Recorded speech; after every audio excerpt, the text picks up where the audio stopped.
Happy anniversary এই সুন্দর গিফটগুলো সেন্ড করে আপনাদের ভাইয়া এনিভার্সারি উপলক্ষে কি কি করলাম তার ডিটেলস নিয়ে থাকবে আজকের ভিডিও। হ্যালো এভরিওয়ান, কি অবস্থা সবার, কেমন আছেন? সকালে ঘুম থেকে উঠে আপনাদের ভাইয়ার সাথে কথা বলা, ডেকোরেশনের প্রিপারেশন নেওয়া, কাচ্চি বিরিয়ানির জন্য গরুর গোশত মেরিনেট করে রাখা, টেক্সচারটা জাস্ট ইউ ক্যান সি, খুবই সুন্দর একটা স্মেল এসেছে। আর পাশাপাশি ফাইনালি ডেকোরেশন কমপ্লিট করা হয়ে গেছে। এটা কিন্তু বিশাল একটা লং টাইমের ব্যাপার। ভিডিওতে যেমন ইজিলি একটার পর একটা দেখানো হচ্ছে, এটা কিন্তু একদম সকাল থেকে বিকাল পর্যন্ত আমার এই কাজগুলো করতে সময় লেগেছে। ফাইনালি এটা হচ্ছে সন্ধ্যার ক্লিপস। আমি রেডি টেডি হয়ে ফাইনালি চলে আসলাম ভিডিও ফুটেজ নেওয়ার জন্য। এটা হচ্ছে সন্ধ্যায় আমি একদম রেডি হয়েছি, দ্রুত রেডি টেডি হয়ে ফুটেজ নিচ্ছিলাম। সন্ধ্যাবেলা চিন্তা করেছিলাম বিকালের দিকে সুন্দর কিছু ফুটেজ নিব, বাট আসলে সময়তে কভার করতে পারি না। আর আমার এই সুন্দর ডেকোরেশনটা কভার করতে হেল্প করেছিল রিফাত, সো ওকে অসংখ্য ধন্যবাদ, আমাকে অনেক অংশে হেল্প করেছিল। দেন আমার এই সুন্দর শাড়িটা পরে আমি খুব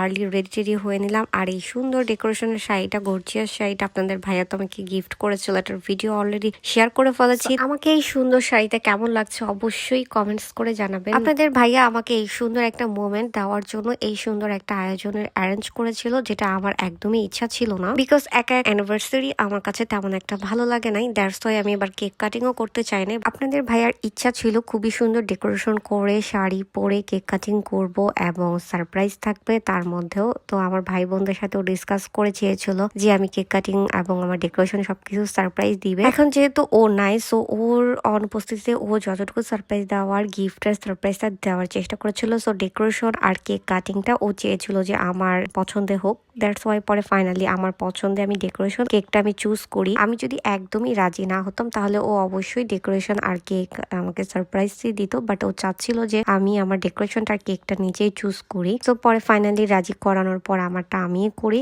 আর হচ্ছে আমাকে গিফটের সারপ্রাইজটা দেওয়ায় আমি এত বেশি সারপ্রাইজড হয়েছি যা এক্সপ্লেইন করার মতো কিছুই বলার নাই।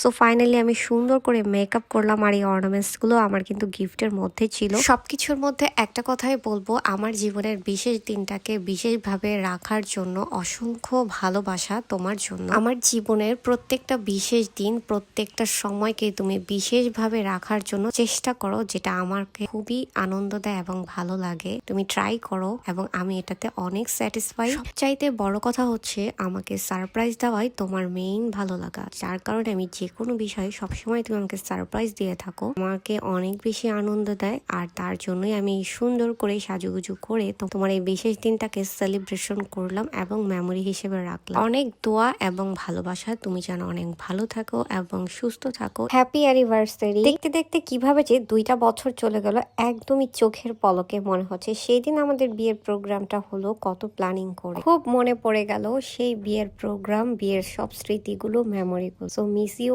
অল। অ্যান্ড ফাইনালি 2 ইয়ার পর আমাদের সেই দিনটাকে আমরা কাট করে সেলিব্রেশন করলাম। আপনাদের ভাইয়া যেভাবে চেয়েছিল ঠিক ওইভাবেই ট্রাই করেছিলাম, আর তার পাশাপাশি কাচ্চি রান্না করেছিলাম আমি। দেন খাওয়া দাওয়া শেষ করে এভাবেই আমাদের অ্যানিভার্সারিটা সেলিব্রেশন করলাম। Thanks for watching, by.